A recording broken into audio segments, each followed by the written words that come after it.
So let's look at the overview of the structure of the kidney. Okay, I think you learn more about the overview of the kidney from the gross anatomy part from Dr. Kibria tomorrow, I think.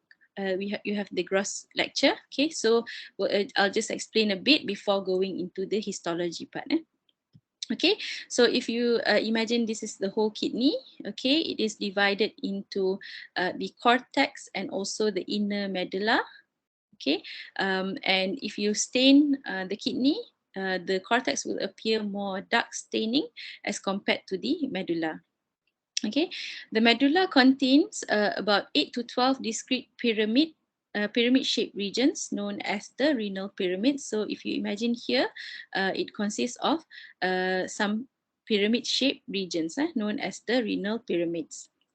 So at the end of the pyramid or at the base of the pyramid, it is pointing towards this cortex lah. So if you imagine this is one pyramid here, so the base here will be in contact with the cortex, okay, forming the corticomedullary border. So this just means a border between the cortex and medulla lah. Okay, so this line here is the corticomedullary border, which is formed by the base of the renal pyramid here. Okay, the apex of the pyramid, so if you imagine there's one pyramid here, the apex is pointing towards this area known as the renal papilla or medullary papilla. Okay, and a lot of papilla will join together here at the renal part of the pelvis, also known as the hilum. Okay, so if you imagine the whole kidney, this is the hilum of the kidney, where all the apex of the medulla will point towards lah, or the renal pyramids will point towards the hilum of the kidney. Okay, so if we zoom in at the renal papilla here, okay, so this is the whole kidney. So let's zoom in here at the medullary papilla or renal papilla. Okay, this is what it will look like. Okay, so these are all your collecting ducts, okay, draining into this cup-shaped structure known as the minor calyx. Okay, and at the tip of each renal papilla is the area is known as area cribrosa. So if you imagine here is the area cribrosa of the minor calyx. Okay, so these large collecting ducts known as the ducts of Bellini will open into this area cribrosa at the minor calyx. Okay, from the base of the pyramids, the medullary tissue extends into the cortex as medullary rays. Okay, so this is at the apex of the pyramids. Okay, if we look at the base here, where it extends into the cortex, so these are known as medullary rays. Okay, so this is just for a terminology sake or introduction of terminology. So a renal lobe is one pyramid with the cortical tissue over its base. Okay, so the whole area here is one renal lobe. Okay, a renal lobule is a medullary ray and surrounding cortical tissue. So this is one lobule with one medullary ray and the surrounding tissue. This is just for a terminology purpose lah. Okay, so let's look at the more detailed structure of the kidney. So if we look at the functional unit of the kidney, it is known as the uriniferous tubule. So this is where the production of urine and concentration of urine happens in the kidney. I'm sure you've learned this during your O levels, A levels, or SPM as well. I remember learning during that time as well. So this is more of a recap and a more detailed version lah, if you want. Okay, so the uriniferous tubule consists of two structures or two parts. One is the nephron. So this whole area here, this whole structure here is known as a nephron, where the actual production of urine happens. Okay, and this is the collecting tubule or collecting duct. Sorry, where urine is concentrated once they are produced in the nephron. Okay, if you imagine several nephrons drain into a collecting duct. Okay, so it's not that every nephron has its own specific collecting duct, but as you can see here, so a lot of nephrons drain into one collecting duct. Okay, and each collecting duct will then, or multiple collecting duct will join into a bigger or larger collecting duct, and the largest of all these collecting ducts are the ducts of Bellini. Remember the ducts of Bellini we showed here?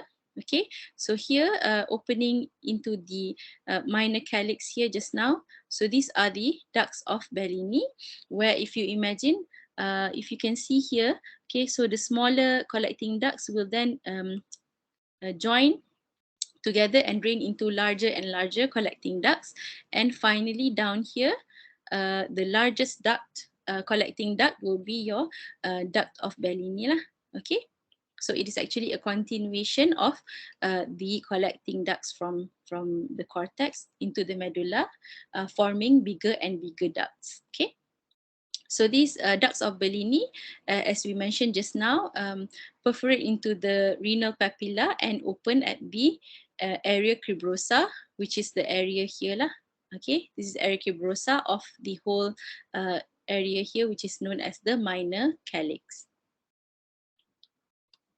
Okay, so let's zoom in or talk about the nephron first. Okay, so the nephron consists of 4 parts. So we have the first part here, which is the renal corpuscle.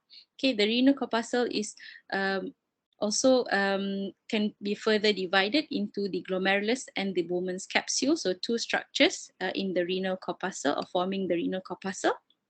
Okay, and then we have continuation of the renal corpuscle. We have the proximal convoluted tubule. Okay, and then next is the loop of Henle. So we have descending and ascending. Okay, and then we have the distal convoluted tubule before it joins the collecting duct. Okay, so 4 parts. So renal corpuscle, proximal convoluted tubule, loop of Henle, and distal convoluted tubule. Okay, I think this much you learned in SPM, okay, or in your O levels. This maybe not. Okay, so this is maybe quite new to you lah. So this is more related in medicine. If you want to become doctors, you need to know more about these structures. Okay, so the first part of the nephron, as we mentioned, is the renal corpuscle. Okay, so this whole structure here is known as the renal corpuscle. Okay, and it has 2 poles. The first pole is known as the vascular pole. Okay, because this is where your afferent arteriole comes in, and the efferent arteriole drains blood from your glomerulus. Okay, and then we have the urinary pole, which is this part here. Okay, where the urine or the filtration of blood that creates urine or becomes urine, okay, enters this proximal convoluted tubule to then further be processed lah. Okay, so this pole is the vascular pole where the vessels come in, and this is the urinary pole where the PCT or proximal convoluted tubule drains the urine. Okay, so overall it is made of 2 components. One is the Bowman's capsule here. Okay, so the C-shaped capsule surrounding the glomerulus inside here. Okay. So let's talk about the Bowman's capsule first. So the first part of your renal corpuscle, just to show you again. So this is your Bowman's capsule. Okay. So again here, so the black area here would be your Bowman's capsule. Okay, and this is the glomerulus, which is a continuation of your arterioles. Okay, so let's talk about the Bowman's capsule. Okay, it is converted into a C-shaped structure by invagination of capillaries. Okay, and it is divided into 2 layers. So it has a visceral layer here. Okay, where this lines the glomerular capillaries. Okay, as you can see, this is the glomerular capillaries lined by the visceral layer of the Bowman's capsule. Okay, so the visceral layer is made of specialized epithelial cells known as podocytes. Okay, we'll talk about what podocytes are in the next slide. The capillaries are also separated from the visceral layer by the basal lamina. Again, I'll show you in detail in the next slides. Okay, so just know that we have a visceral layer with podocytes and basal lamina here. Okay, and then the next layer is your parietal layer of the Bowman's capsule here. Okay, so this is lined by simple squamous epithelium. Okay, and it is continuous with your PCT here with the proximal convoluted tubule. Okay, so again, this is visceral layer lining or next to the glomerulus. Then you have the parietal layer, which is continuous with the PCT. Okay, and in between the two layers, we have this space known as the Bowman space or capsular space or urinary space. I like to use Bowman space because it's easy to remember because this is the Bowman's capsule. Okay, so up to you. Any answer we accept in the exam. Okay, so what are podocytes? So we talked about podocytes here lining the visceral layer here. Okay, so what are podocytes? These are large cells that have numerous long tentacle-like extensions. If you can see here, this is a very nice picture of the podocyte. Okay, we don't see this in our labs because this is we need to use electron microscope to see this detail. Okay, but this is what it will look like lah. Okay, so a podocyte is a large cell with a lot of these tentacle-like projections. Okay, and these are the primary processes. Okay, and the primary processes, as you can see, further divides into the secondary processes known as pedicels. Okay, and you can see the secondary processes, they interdigitate. You can see they interdigitate to cover the whole area of the Bowman's capsule. Okay, or the visceral part. Okay, you can see primary process here and the secondary process interdigitating to cover the whole area. Okay, so if we zoom in, if we do a cross section of the layer of the visceral layer of the glomerulus just now, okay, the visceral layer of Bowman's capsule. Okay, so you can see this is the visceral layer of the Bowman's capsule covered by podocytes. Okay, and this is endothelial cells of the blood vessel of the glomerulus blood vessel.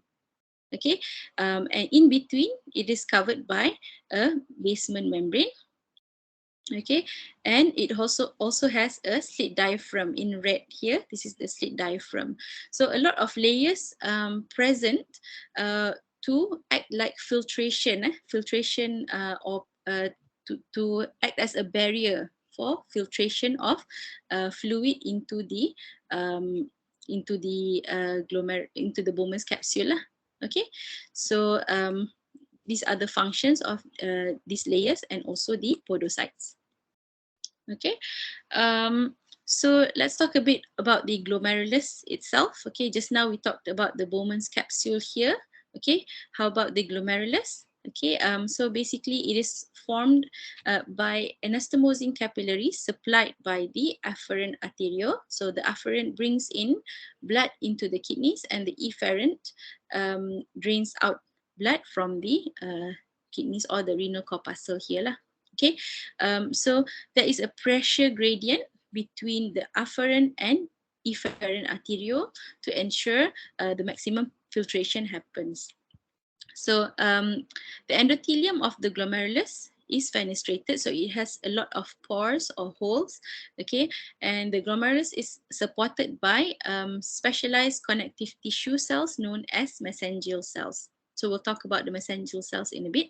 Okay, and the podocytes of the visceral layer of Bowman's capsule is also closely invested in the glomerular capillaries. Okay, what this basically means is, back to this picture, okay, just to say, so this is the glomerulus here, and the endothelium of the glomerulus is here lah. if you imagine the endothelial cells is the endothelium of the glomerulus. Okay, and then this is just saying that the podocytes is closely related. So the podocytes is at the other side, okay, of the glomerular basement membrane, which forms the visceral layer of the Bowman's capsule. So you can see they are quite close together, side by side lah. Okay, if you imagine here, this is lined by the endothelium of the glomerulus. Okay, and on the outer side, which is the visceral layer of the Bowman's capsule, is where you have these podocytes. Okay, so they are closely related together lah. They form the filtration barrier. Okay, what are these mesangial cells that are present in the renal corpuscle? So they are contractile and phagocytic in nature. Okay, so they help to clean the glomerular filter. Okay, this filter here. Okay, we know this is acts like a filter, right? Okay, so the action of these mesangial cells is to help clean the filter. So they, along with the podocytes and glomerular basement membrane, help to support the capillaries of the glomerulus. Okay, so there are two types of mesangial cells. Okay, one is the extraglomerular mesangial cells, also known as Lacey cells. So these are located at the vascular pole of the JGA. So we'll talk about the JGA in a bit. Okay, so just to show you where you can find the extraglomerular mesangial cells. So they are present here, actually near the vessel. So remember, the vascular pole is where you have your afferent and efferent arteriole coming in. Okay, so this is known as the vascular pole. This is where you will find your extraglomerular mesangial cells or Lacey cells, okay, near the vascular pole. And the next mesangial cells is known as the intraglomerular mesangial cells. And this is situated within the renal corpuscle itself. If you imagine this here would be your glomerulus here.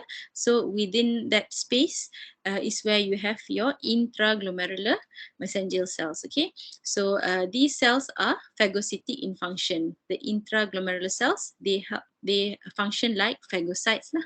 Okay. What forms the filtration barrier? I think I talked about this just now, so just a recap lah. Okay, so this is formed by the capillary of the forming the glomerulus. If you imagine, okay, so the glomerular capillary here, okay, forms this part of the filtration barrier, okay, and then we have the filtration membrane, which is the in between the capillary and also the capillary endothelium. So this is the endothelium of the capillary. Sorry, this is the capillary endothelium, and then we have the basement membrane in between. Okay, and then we have the podocytes at the visceral area or the visceral layer of the Bowman's capsule. Okay, so these layers help to create a filtration barrier to allow only certain components to pass from the plasma or from the blood into the urine. Okay.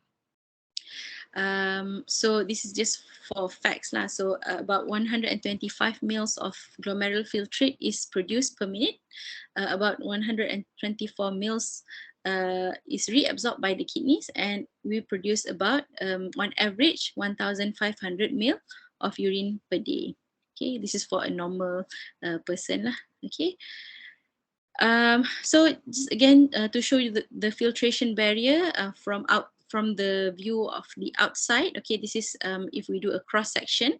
Okay, so from the outside, if you imagine this is the afferent arteriole and this is the efferent arteriole, and this is the glomerulus. Okay, so you can see the podocytes in yellow, like almost covering the whole area of the glomerulus.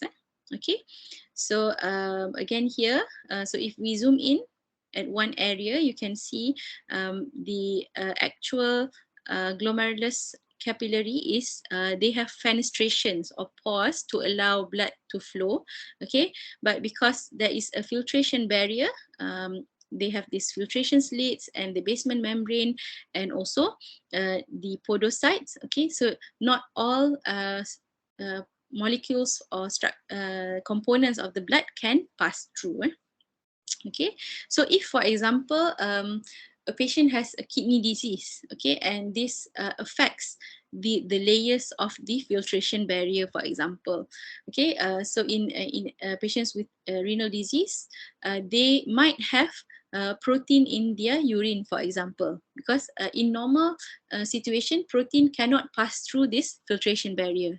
Okay, however, if the patient has a diseased kidney and it is already affecting this filtration barrier, so they will have some components that can pass through because the filtration barrier is no longer functional lah. Okay, so then you get blood in urine or protein in the urine, for example. So that can be a sign of kidney disease. Okay. So moving on, so that is the renal corpuscle. I think that's the most difficult part of the histology because there's so many function and structures found in the renal corpuscle. Okay, so the next part of the nephron, remember, I'll just recap so that you remember what we're talking about. Okay, so we talked about this part just now. The whole slides just now was just this part, which is the renal corpuscle. Okay, a lot of things happening there. Okay, that's why we had to spend a few slides on this area here. Okay, so now let's move on to the next part of the nephron, which is the proximal convoluted tubule. Okay, where was I? Okay, so this is the proximal convoluted tubule, not as complex as the renal corpuscle. Okay, so it starts at the urinary pole of the renal corpuscle. Remember, we have the vascular pole and urinary pole. Okay, so this is where your proximal convoluted tubule starts. Okay, it is lined by a simple cuboidal epithelium. So if we do a cross section of the tubule, you can see this is cuboidal epithelium. Okay, and then it is the cuboidal epithelium has a brush border. You can see this in pink here. This is the BB or the brush border. Okay, a brush border is actually consisting of microvilli and glycocalyx. Okay, so the proximal convoluted tubule has this brush border lah.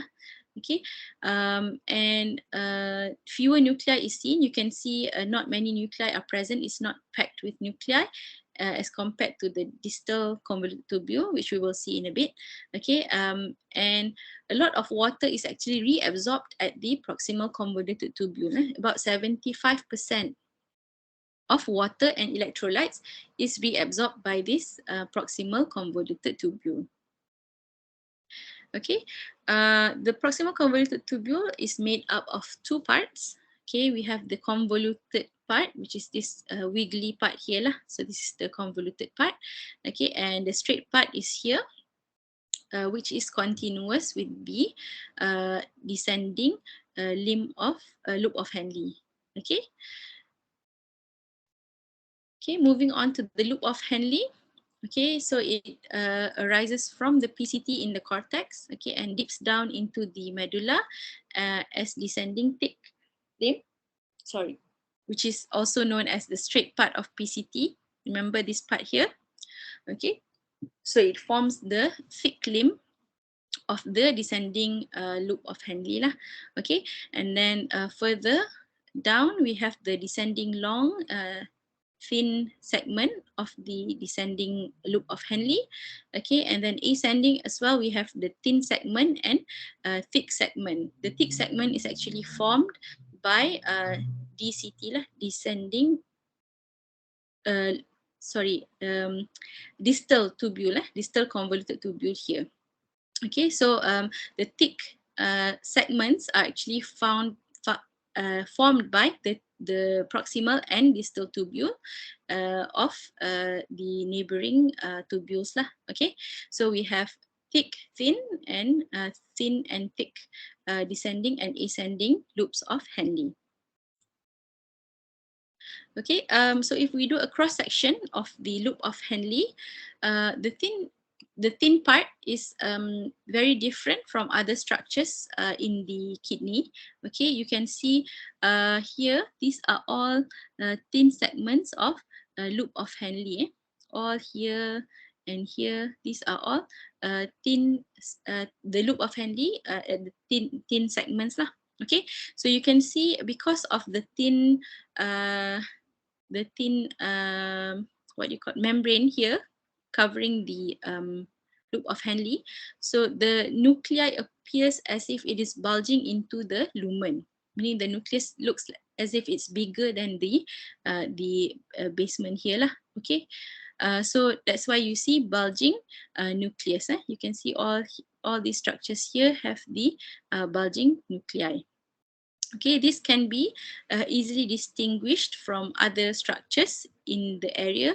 So you can see here, for example, in the collecting duct, okay, they don't have the bulging nuclei appearance, okay, and a thicker wall is seen here. Okay, similarly, you can differentiate it with the vasa recta, okay, with blood cells within. Okay, so the loop of Henle does not have any blood cells inside it. Okay, if you see blood cells like this, these are your blood vessels. Okay, they are not the thin segments of loop of Henle. Okay, so these are vasa recta here, here, here. You can see the blood vessels very nicely. Okay, and the thicker walled areas or structures are the collecting ducts. Okay, and all the other ones are thin segment of loop of Henle. Okay, remember, if you see bulging nuclei into the lumen, then you know it is the thin segment of loop of Henle. Okay, so moving on to the distal tubule. Okay, it has three parts. The pars recta is the ascending or forms the ascending thick limb of Henle's loop.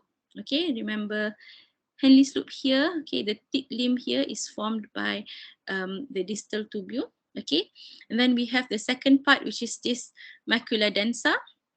Okay, we'll talk about the macula densa in a bit.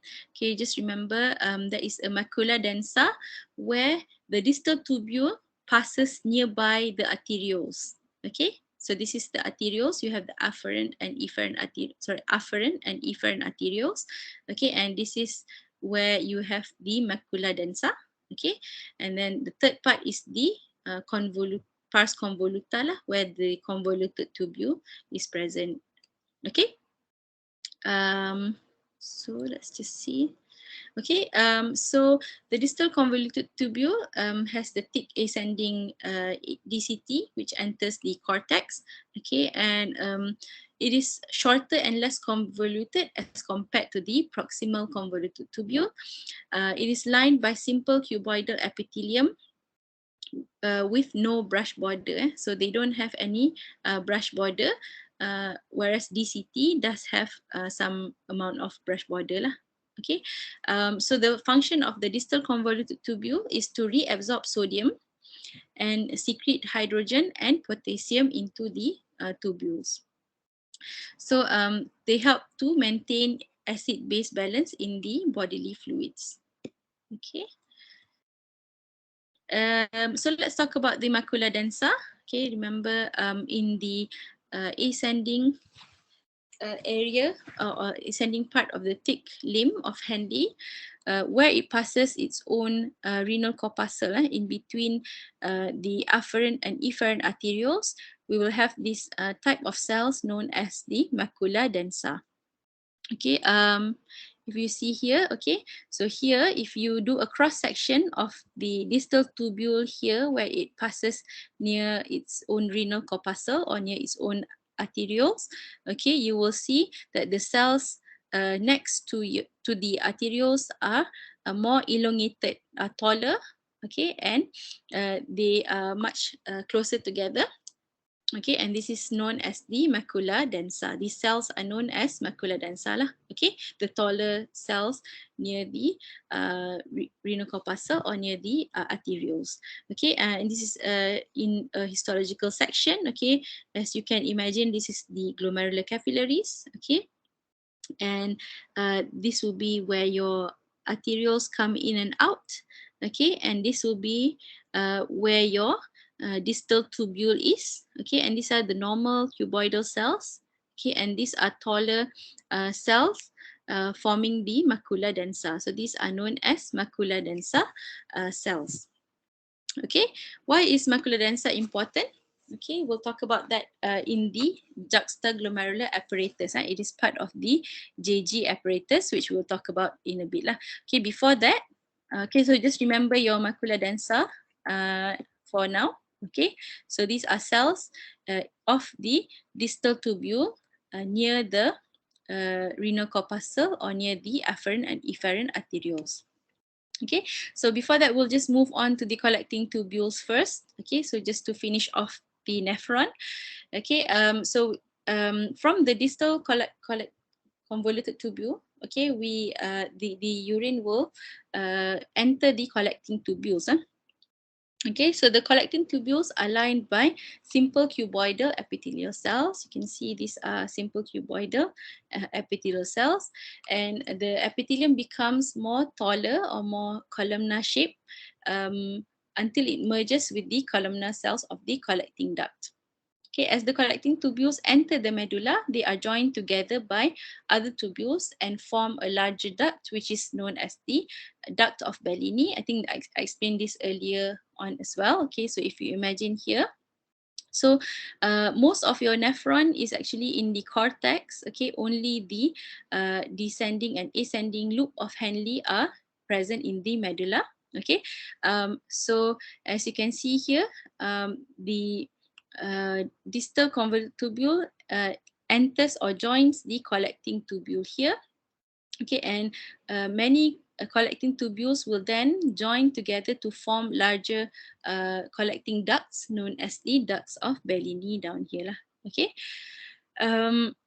so collecting tubules are about 20 millimeters long and have 3 recognized regions. So the cortical region is found in the cortex. So this is the cortex here.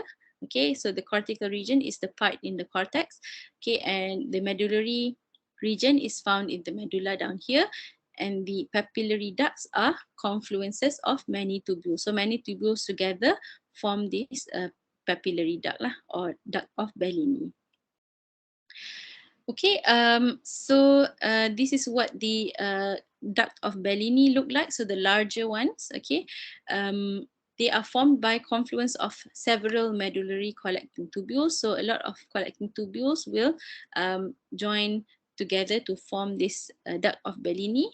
Okay, the cells are different.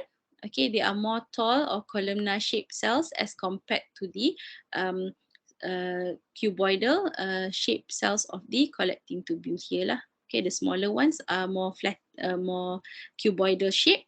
Okay, the larger tubules are lined by columnar shaped epithelium.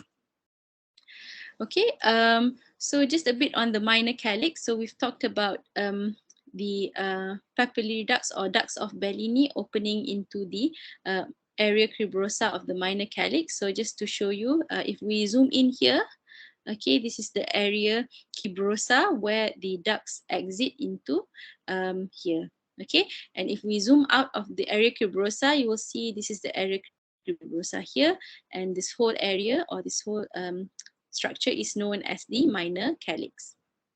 Okay, you'll learn more about the minor and major calyx in the gross anatomy lecture tomorrow lah. Okay, so this is the histology part where we see the micro, the smaller parts lah. Okay, so moving on to this important structure here known as the juxtaglomerular apparatus. Okay, you need to recall a few structures or cells from the slides before. Okay, so this apparatus is very important. Okay, as it is involved with the regulation of blood pressure in the body. Okay, so that's why patients who have kidney disease, they also tend to have hypertension or high blood pressure because the control of BP regulation is also affected. Okay, so the JG apparatus is composed or has three components. Okay, the first one is the juxtaglomerular cells.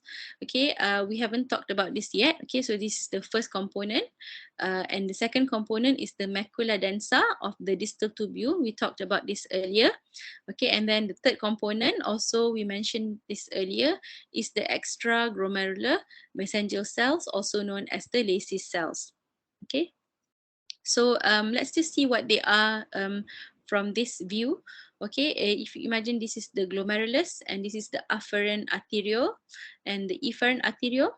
Okay, so the juxtaglomerular apparatus is situated at the afferent arteriole itself. Okay, and the macula densa, as we mentioned before, is part of the distal convoluted tubule where it passes near the arterioles. Okay, and this macula densa, the tall columnar shaped cells. Okay, and the extraglomerular mesangial cells are actually found here in between the two arterioles.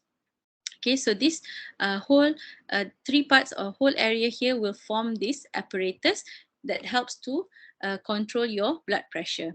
Okay, if we look at this slide again, just to show you from this slide. So this is the distal convoluted tubule or DCT with macula densa here. Okay, and we have the JG cells somewhere here. It's not really clear because you cannot see the afferent arteriole here, but you can appreciate that this would be the area where you can find the JG apparatus. Okay, so this area here lah. Okay, so if we talk about the components separately, so let's talk about the juxtaglomerular cells first. Okay, so they are modified smooth muscle cells located in the tunica media of afferent glomerular arterioles. Okay, if you remember, your arterioles have tunica, three layers of the wall. Okay, tunica media is the middle layer. Okay, they have tunica intima, which is the innermost, media in the middle, and tunica adventitia is the outermost layer lah. Okay, so if you imagine, the tunica media usually consists of smooth muscle cells. Okay, but here in this part of the afferent arterioles, the tunica media is consists of modified smooth muscle cells. So not your normal smooth muscle cells, but they are modified into these juxtaglomerular cells. Okay, they are richly innervated by sympathetic nerve fibers. Okay, and they contain specific granules with proteolytic enzyme renin. So these are the cells that actually produce renin. Renin is important in the control of your blood pressure. Okay, so they are also mechanoreceptors sensitive to blood pressure in the afferent arteriole. Okay, so these are related to the juxtaglomerular cells here lah, okay, which is a part of your the wall of your afferent arteriole. Okay, so this is the second component here, which is the macula densa. Remember, part of your DCT, where these tall cells are, this is your macula densa. And the third part of your JG apparatus is this extraglomerular mesangial cells or Lacey cells found here. So these three structures form the JGA lah, or juxtaglomerular apparatus. Okay, so just to recap the second component of the JG apparatus, which is the macula densa. So the cells of the macula densa are taller with denser nuclei. Okay, if you see here, not very nicely seen, but you can just about appreciate that they are taller as compared to these cells here. Maybe this slide is better lah to see. Okay, the macula densa cells here. Okay, and these cells are actually sensitive to concentration of sodium ions in the fluid, and the basal lamina is either absent or very thin and permits contact between the cells of the macula densa and juxtaglomerular cells, meaning they need to communicate regarding this to be able to measure the blood pressure and act accordingly lah. Okay, so the third component of the JG apparatus is this extraglomerular mesangial cells or Lacey cells. Okay, so they occupy the space bounded by the afferent arteriole, macula densa, efferent arteriole, and vascular pole of the renal corpuscle. Okay, what this means is, I think again we'll refer back to this picture here. Okay, so basically it occupies the space between all these structures lah, the macula densa, the afferent, and efferent arterioles. So in between this, you will find the extraglomerular mesangial cells. Okay, the function of this is not fully understood, but a lot of papers are showing that it might be important in the production of EPO, erythropoietin. Okay, so EPO or erythropoietin is a component where it stimulates our bone marrow to produce red blood cells. Okay, so again, that's why we in patients with renal failure, they often come with anemia as well, because they cannot produce new red blood cells as much as normal people with normal functioning kidney. Okay, so the laser cells function in this lah, most likely in production of EPO. I think a lot of studies are showing this now lah. Okay, so together they act as an apparatus which helps to in the regulation of blood pressure. So when there is low blood pressure, this will stimulate the JG cells directly, so the juxtaglomerular cells in the wall of the afferent arteriole. So these cells here will be stimulated by the low blood pressure in the blood.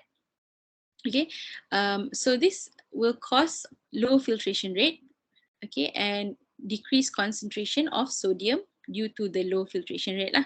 Okay, and so decreased concentration of sodium ions in the fluid, including in the distal convoluted tubule. Okay, so because the macula densa is in the distal convoluted tubule, so the low sodium ions will be detected by the macula densa. Okay, and this in turn will stimulate the JG cells to produce renin. Okay, so this is how the whole apparatus controls your blood pressure. Okay, so okay, so I think you learn about the renin and angiotensin aldosterone system in your physiology lectures. Okay, from the anatomy point of view, just remember which cells produce renin and how which cells are involved in the mechanism lah. Okay, but the whole process you will learn during your physiology lectures.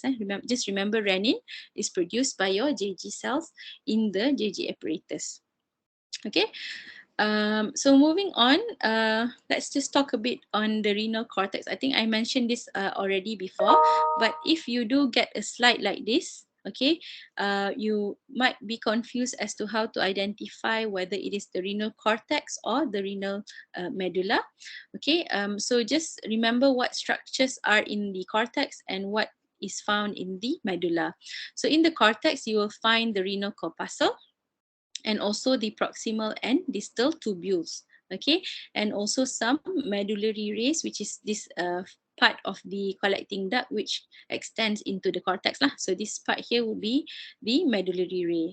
Okay, so if we look at a real specimen here, histological section of the kidney, okay, you can see a lot of renal corpuscle. Can I just draw here? Okay, so these are all renal corpuscles. You can see a lot of very nice looking renal corpuscle. Don't worry too much. We'll have a practical as well to show these structures, and you have your practical handbooks as well, just to show that these are renal corpuscle that can be found in the cortex of the sorry, of the kidney. Okay, so oops. So if we look at the medulla, okay, here, this medulla area here, you will only find the loop of Henle and the collecting duct and some vessels as well, the vasa recta. Okay, so if we zoom in, you can see these are the collecting duct, supposed to be lined by more columnar or tall shaped cells. Okay, and then we have the descending and ascending loop of Henle as well. Okay, if we do a cross section of this specimen like that, okay, you will see the tubule with the lumen inside. Okay, so again, you will find the collecting tubules and also the loop of Henle lah. Okay, the collecting tubules will be bigger as compared to the loop of Henle. Remember the thin segments, they have bulging nucleus. So you can see these thin segments with the bulging nucleus, and these are the collecting tubules. Okay, this one is too small to see lah. And these are your vasa recta. You can see the blood vessels here. Okay, so don't worry too much. We'll see some slides regarding this as well in our practical. Okay, so moving on to the ureters. Okay, I think the following slides will be much easier as compared to the kidneys. Only the kidneys are a lot to say lah. We have a lot to say on the kidneys, but the other structures are quite simple, as the function is also much simpler. Okay, so ureters are actually two tubes that deliver urine from the kidney to the bladder. Okay, so it has a lumen inside to allow the urine from the kidney to go through to the bladder. Okay, so if we do a cross section of the ureter here, you will see the lumen is thrown into folds like a stellate shape. Okay, so if you imagine, this is an empty ureter. Okay, but when urine passes through, the stellate shape will become, this will enlarge and become rounded lah. Okay, so this is an empty ureter. Okay, it consists of the following layers. It has the mucosa, muscularis layer, and also fibrous connective tissue covering. Sorry. Okay, so the mucosa consists of this transitional epithelium and lamina propria. Okay, I'm not sure if you've heard of transitional epithelium before, but it is also known as urothelium.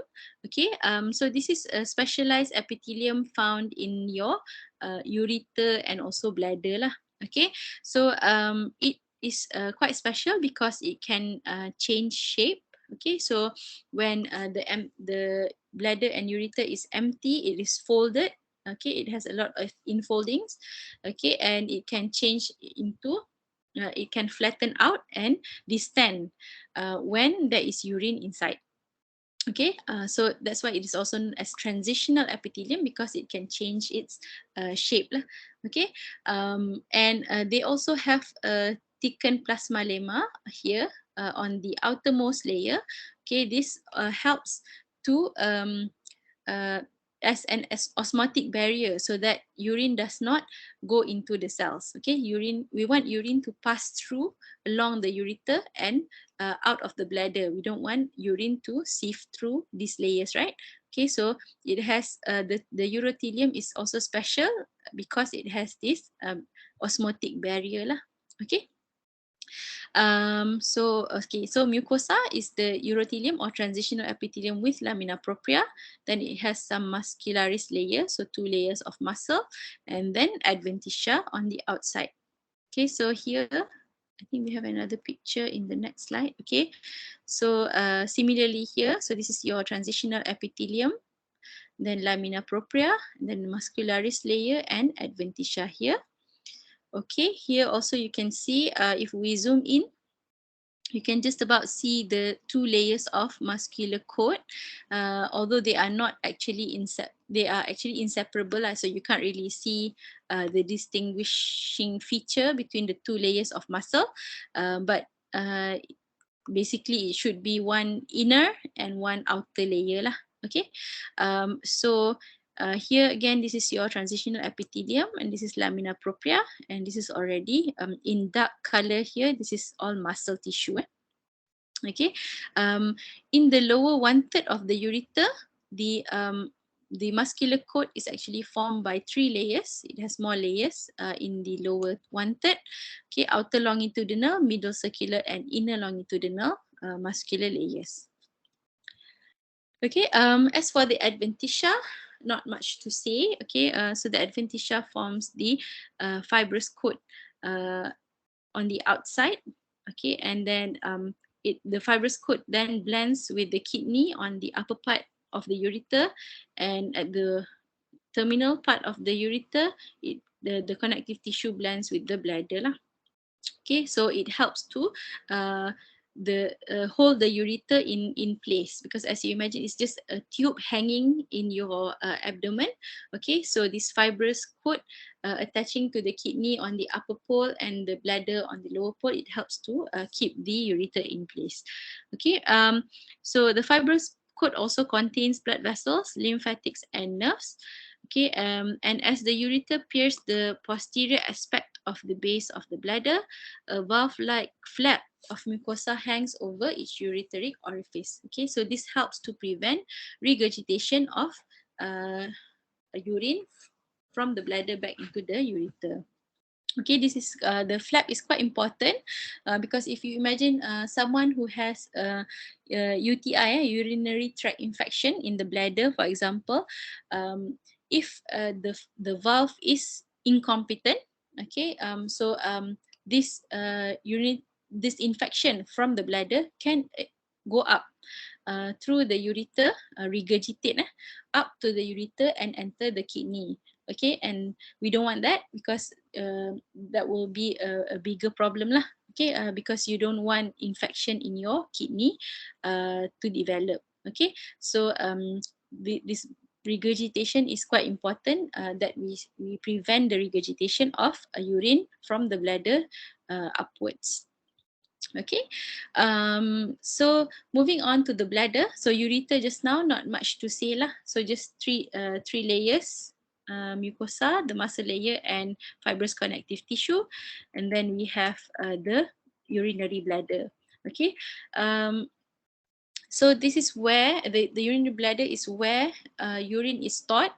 Okay, until micturition or voiding lah. Okay, so stored until a certain pressure is created, and then you will want to you will have feel the urge to urinate. Okay, and then the urinary bladder is composed of for these layers. So we have the mucosa, which is consists again of the urothelium and lamina propria.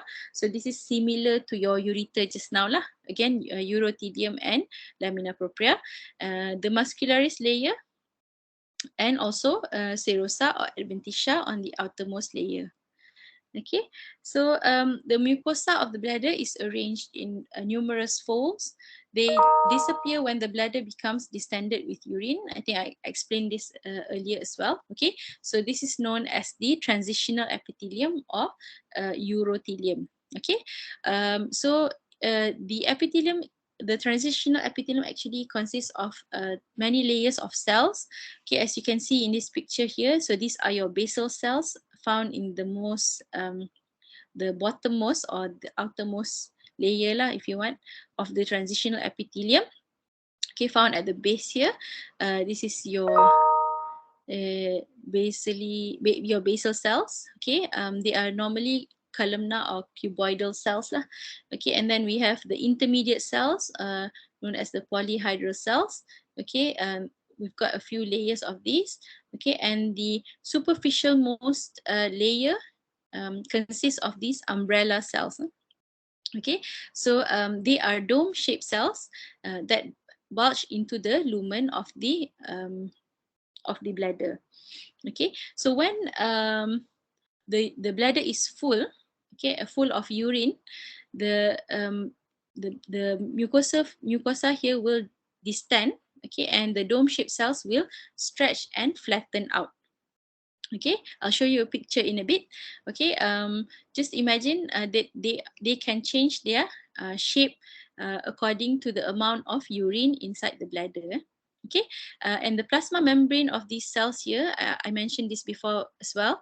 Okay, the plasma membrane of these cells thickened and is impermeable to water and salt and act as osmotic barriers. Okay, so if we ask you what is the features of the transitional epithelium, then you can say it can change shape according to the amount of urine. Okay, it can stretch and change shape according to the amount of urine, and also it has this osmotic barrier. Okay, which is impermeable to water. Okay, so just to show you a picture of an empty and a distended bladder, okay, a histological section. Okay, in an empty bladder, the transitional epithelium will be like this, a lot of foldings, okay, because there's no urine inside lah. Okay, when the urine is full, the bladder becomes distended, including the mucosa. Okay, so the mucosa can flatten out and accommodate the amount of urine. Okay, um, so that was we talked about the mucosa just now. Okay, now let's talk about the lamina propria. Okay, not much to say though. The lamina propria of the bladder can be divided into two layers. It has a more superficial layer here towards the urothelium, and a deeper, looser layer of connective tissue here lah. Okay, and this has a mixture of collagen and elastic fibers as well. Okay, moving on to the muscular coat. So it has three layers as compared to the ureter just now. The upper two-thirds have two layers of muscle. Only the lower one-third has three layers, right? So that is similar to the bladder lah. Okay, so thin inner longitudinal, thick middle circular, and thin outer longitudinal layer, but they are ill defined, which you cannot actually separate the layers lah. Okay, so and then the outermost layer is adventitia. Okay, so finally, let's talk about the final structure or organ in the urinary system, which is the urethra. Okay, I think you've learned a bit on the urethra during your reproductive system as well. So this is more of a recap lah. Okay, so the urethra has a mucosa, which is lined by transitional epithelium in the prostatic urethra. In the different parts of the male urethra, the epithelium is different lah. We'll talk about that in the next slide. Okay, so the mucosa is a bit different. Okay, and then the lamina propria here. Okay, and then we have, the lamina propria here. Okay, and then we have the muscle here. Okay, and then the external urethral sphincter of the skeletal muscle. Okay, we'll talk about that here. Okay, so let's see the difference between the male and female urethra. Okay, so for the male urethra, the conduit is both urine and semen, and the female only urine. Okay, and it is longer in the urethra is longer in male as compared to female. Okay, this is actually why the urinary tract infections often are more common in female, because the bacteria from outside enters the urethra, and they only need to go a short distance before reaching the bladder in female. So females tend to get more UTIs as compared to male. Okay, so the different parts of the male urethra. So there are three parts. One, the first part is the prostatic part, where the urethra traverses the prostate. Okay, and this is lined by urothelium. And then the second part is the membranous part, where the urethra traverses the urogenital diaphragm. Okay, so recap your reproductive system here. Okay, so and this membranous part of the urethra is lined by pseudostratified columnar to stratified columnar epithelium. Okay, so and then the outermost part, which is the spongy part, where the urethra traverses the whole corpus spongiosum of the penis. Okay, this is lined by from pseudostratified columnar to more distally, it is lined by stratified squamous non-keratinized epithelium. Okay, so this is similar to the female. The female epithelium or epithelium of the urethra. So near the bladder, it is lined by urothelium. Towards the distal part, okay, it is more squamous lah, stratified squamous epithelium. Okay, in terms of the external urethral sphincter, okay, in male, this voluntary sphincter surrounds the membranous part of the urethra, so this part here. Okay, in female, it surrounds the middle and distal urethra. As for glands opening into the urethra, I think males have more glands. Okay, so the prostatic part receives ejaculatory duct and also prostatic ducts, and the bulbourethral ducts and the glands of Litter, they drain into the spongy part lah, of the urethra. Okay, and the external urethral orifice is at the tip of the penis. Okay, in female, the glands, the paraurethral or skinny glands, empty via two pet ducts on either side into the urethral meatus, and the external urethral orifice ends directly in the vestibule between the clitoris and vagina. Okay, so just to show you the difference, the different epithelium or mucosa of the prostatic urethra and also the penile urethra. So prostatic urethra is lined by urothelium. Okay, you can see this is the prostatic duct opening into the prostatic urethra. So lined by urothelium here. Okay, and this is the penile urethra. So if we zoom in here, this is the corpus spongiosum, this is the urethra. If we do a cross section there and zoom in, we will see that it is lined by stratified non-keratinizing squamous epithelium, okay, instead of the urothelium. Okay, so I think that's all for histology. Tomorrow you will have a gross anatomy lecture with Dr. Kibria, Prof. Kibria, I believe. Okay, and then perhaps that will make more sense lah, where you have learned both the histology and gross anatomy together. And then when we do the practicals, that will help you understand even more lah. Okay, so Dr. Sarah will email you today regarding the practical arrangements and so on. So wait for her email lah. I'm not sure what eventually she will decide on, but yeah. Okay, so she will email you regarding the details of the practical. So I'll see you during the practical on Wednesday, inshallah. Okay, so thank you. Yeah.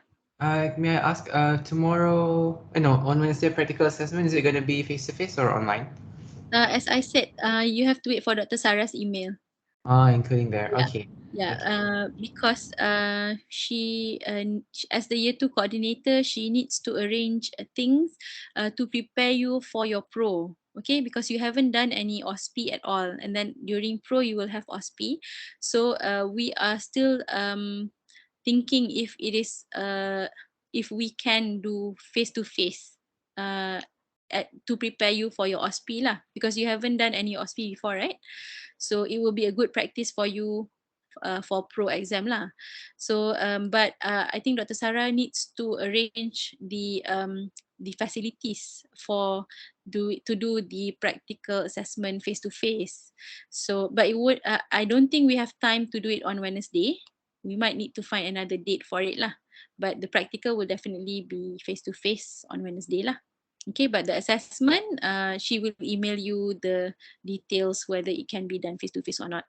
But most likely not on Wednesday lah, because in the afternoon all of us have CST with with you guys or year 1, I'm not sure, but we do have CST 2 p.m. on Wednesday, so we don't have time to do the assessment on that date lah.